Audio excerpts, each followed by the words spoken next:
Hoje nós vamos falar sobre o cão de Castro Laboreiro, uma raça de origem portuguesa muito antiga que está correndo risco de deixar de existir. Esse vídeo é uma homenagem ao inscrito Marx Capitalista, que sugeriu que fizéssemos um vídeo sobre a raça. Espero que você goste do vídeo, Marx. Mas antes de começarmos, se inscreva no canal, compartilhe esse vídeo e dê um like porque nos ajuda muito. E se você também quiser um vídeo feito em sua homenagem, é só se inscrever no canal e pedir aí embaixo nos comentários sobre qual raça você quer que a gente fale. Solta a vinheta!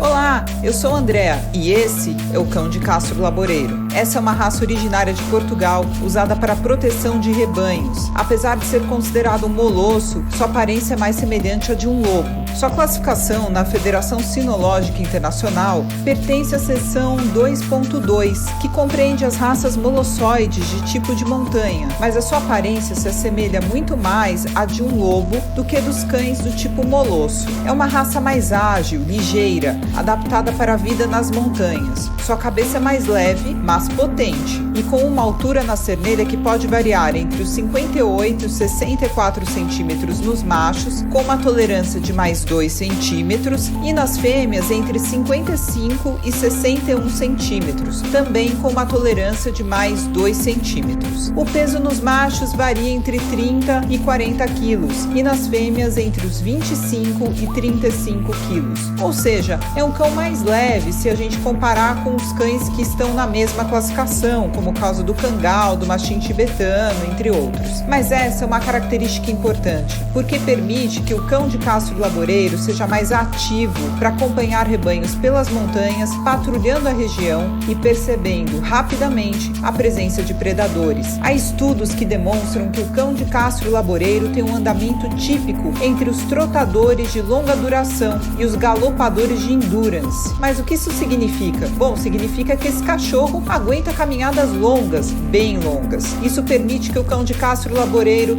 consiga acompanhar facilmente o rebanho por terrenos acidentados ao longo do dia e ainda assim consiga perseguir predadores por um longo tempo. Por isso, eles são tão eficazes para livrar o rebanho de lobos, principal predador da região onde habitam. Não se deixe enganar pelo seu menor tamanho. Muitas são as histórias de que em confrontos com os lobos, o cão de Castro Laboreiro leva melhor devido à sua agilidade. Quase não há notícias de cães de Castro Laboreiro atingidos fatalmente por lobos. E por falar em lobos, por incrível que pareça, o cão de Castro Laboreiro tem sido fundamental na preservação dos lobos na região.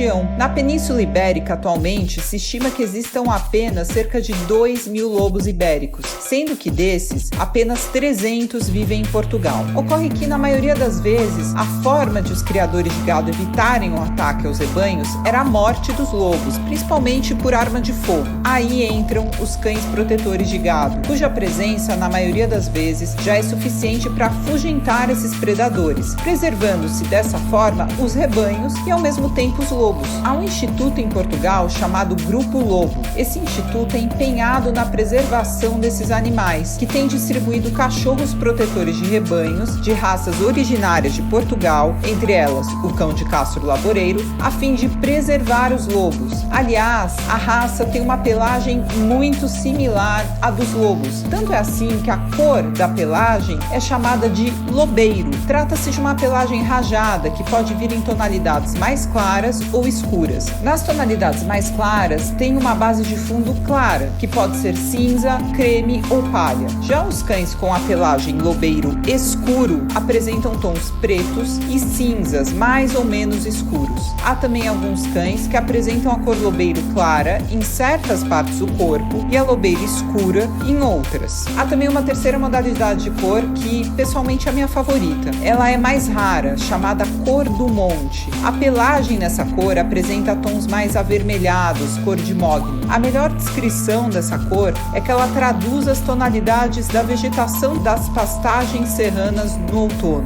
Aliás, todas as tonalidades da pelagem do cão de Castro Laboreiro mimetizam-se perfeitamente com as paisagens onde eles habitam. É muito bonito ver esses cães se movimentando por entre as pedras, por entre a vegetação e as montanhas. Sua pelagem demonstra a perfeita adaptação desses animais ao local onde se originaram. Atualmente, a pelagem lobeiro escura é a mais predominante, sendo que a lobeiro clara e a cor do monte estão ameaçadas, o que coloca em risco a variabilidade cromática dessa raça. Admite-se uma pequena mancha branca no peito, mas não mais do que isso. Os pelos costumam ser mais macios na região da cabeça e mais ásperos na região das nádegas. Se você for verificar o padrão oficial da raça, lá estará registrado que o cão de castro laboreiro possui uma pelagem curta, sem subpelo. Mas alguns criadores afirmam que se trata de um erro e que, na verdade, o cão de castro laboreiro, assim como todas as demais raças de cães de montanha, apresentam uma maior ou menor camada de subpelo, mas apresentam subpelo. Faz sentido, já que essa raça é originária de uma região alta e precisaria de uma pelagem mais densa para protegê-la do frio, do vento e da neve. Esse é um cão rústico, criado em Castro Laboreiro, no município de Melgaço, ao norte de Portugal. É uma região montanhosa de cerca de 1.400 metros de altitude e, por isso, foi uma região que ficou isolada do resto do mundo por muito tempo. Só para você ter uma ideia, a primeira estrada de terra batida que ligava a região ao resto de Portugal foi feita apenas em 1948. Castro Laboreiro é uma das terras mais antigas de Portugal. Os vestígios pré-históricos comprovam a presença do homem na região há milhares de anos. Também os celtas e os romanos passaram pela região, edificando pontes e vias romanas. E já naquela época estava o cão de Castro Laboreiro, ajudando as comunidades castrejas que sempre viveram da caça, da pesca, do pastoreio e da agricultura. Não se sabe ao certo quando a raça surgiu. A publicação do padrão da raça ocorreu em 1935, mas com certeza o cão de Castro Laboreiro existia há muito mais tempo, com registros que datam de 1874, realizados por estudiosos que descreveram a região de Castro Laboreiro, deixando em seus escritos referências à raça. Com certeza é uma raça da qual os portugueses têm muito orgulho, tanto que o concurso de cães mais antigo do país é o concurso de cães de Castro Laboreiro, e esse é um evento muito importante que acontece todos os anos desde a década de 50. Eventos como esse têm se mostrado essenciais para a divulgação e manutenção da raça. Isso porque a miscigenação com outras raças, facilitada pela maior abertura da região ao exterior, foi um problema sério até bem pouco tempo. Isso acabou gerando o surgimento de cachorros com características menos típicas. Esse problema foi bem grande, parte ultrapassado pelos canicultores através de um maior controle dos acasalamentos.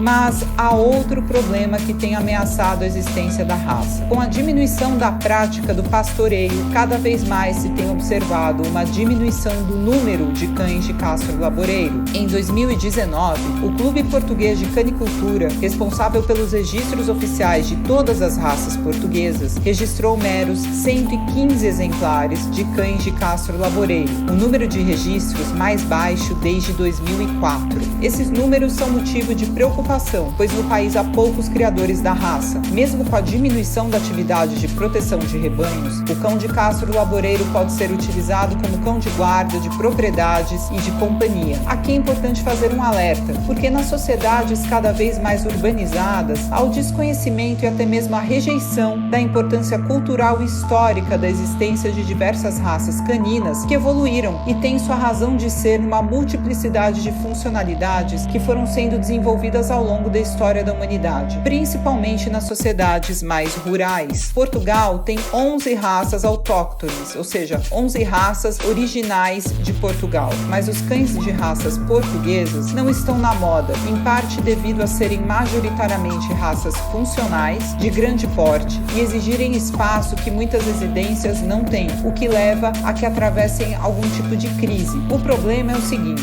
para cães exclusivamente de companhia, existem raças bem mais apelativas. No intuito de se adequar a essa preferência do público, tem-se visto cães de Castro Laboreiro cada vez menores, mais atarracados, com corpo em forma cilíndrica, parecendo cada vez mais uma espécie de labrador rajado. É muito preocupante também as atuais divisões na raça, que estão criando de um lado cães de Castro Laboreiro mais funcionais, de guarda e proteção de rebanhos, com porte e dimensões mais amachinados, e de outro lado um tipo mais leve, sem quaisquer quaisquer características de mastim e com a funcionalidade apenas de cão de companhia. Esse é um cão de trabalho e, apesar da sua aptidão natural para a proteção do gado, é uma raça bastante polivalente, tendo se sobressaído em diferentes funções. Foi usado como cão de polícia e cão militar no Corpo de Fuzileiros em Portugal para a manutenção da ordem, existindo ainda registro de um macho utilizado como cão-guia e de um outro na Alemanha, que na década de 90 obteve o título de campeão do mundo de agility. Alguns são também utilizados em matilhas de caça grossa como cão de presa. Mas e como cão de guarda? O cão de Castro Laboreiro se sai bem? Bom, ele é um excelente cão de guarda e de companhia. E aqui eu incluo a companhia porque não apenas ele possui uma capacidade inata para a proteção, mas também porque é um animal totalmente dedicado para o dono. Há criadores da raça que dizem que, por ser o resultado de uma seleção de milhares de anos, o cão de Castro Laboreiro possui uma empatia com o seu dono superior a qualquer outra raça moderna. É um cão inteligente que aprende fácil, mas possui um temperamento independente, típico de cães cuja função é proteger rebanhos. Ele é mais ágil e ativo que as demais raças de cães protetoras de rebanhos, mas é menos inquieto se comparado com raças menores. Ele estabelece uma forte ligação com a sua família, seja ela humana ou não, aqui incluindo os rebanhos, e protege sua família instintivamente de todos os perigos.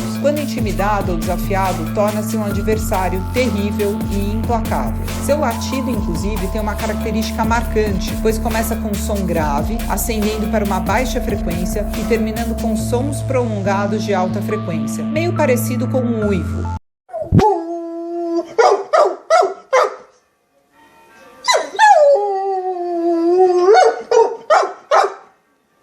Os machos tendem a ser dominantes e mais agressivos na presença de outros machos, mas se forem habituados desde jovens, poderão conviver facilmente com outros machos de grande ou médio porte. Esses cães também se dão muito bem com mulheres, porque antigamente os homens migravam para diferentes regiões em busca de condições mais favoráveis e as mulheres permaneciam em Castro Laboreiro. Eram as chamadas viúvas dos vivos, porque não se sabia se seus maridos voltariam. E eram os cães de Castro Laboreiro que lhes acompanhavam, fazendo sua proteção pessoal e a proteção do gado. Também se dão muito bem com crianças, sendo muito cuidadosos mesmo diante da falta de jeito dos pequenos para lidarem com animais. Quanto à saúde, por ser uma raça de grande rusticidade, não requerem cuidados especiais. Podem se adaptar a viver em ambientes mais urbanos, desde que se mantenha um bom nível de exercício, principalmente as caminhadas. Geralmente é uma raça saudável, com uma esperança média de vida de 12 anos. Não há doenças frequentes na raça, nem mesmo a displasia da anca ou cotovelo. Mas, de acordo com alguns estudos, o cão de Castro Laboreiro é uma das raças portuguesas com menor diversidade genética, apresentando características únicas, diferenciando-se das demais raças de cães de gado ibéricas. Isso se deve ao isolamento ao qual a raça esteve sujeita. Essa falta de diversidade genética, por um lado, comprova a redução dos exemplares de cão de Castro Laboreiro, e isso colabora com a consanguinidade, o que pode prejudicar a saúde desses cães com o aparecimento de doenças hereditárias. Por isso, é sempre importante ficar atento à linhagem do animal. Não há criadores dessa raça no Brasil, mas alguns canis realizam a importação desses cães. Um exemplar custa por volta de 350 euros. Gostou do cão de Castro Laboreiro? Eu confesso que eu gostei muito de fazer esse vídeo, mas ao mesmo tempo é muito triste ver uma raça com tanta história estar sofrendo risco de desaparecer. Eu espero que você tenha gostado. Se inscreva no canal, compartilhe e curta esse vídeo para nos ajudar a trazer mais conteúdo sobre outras raças. Até mais!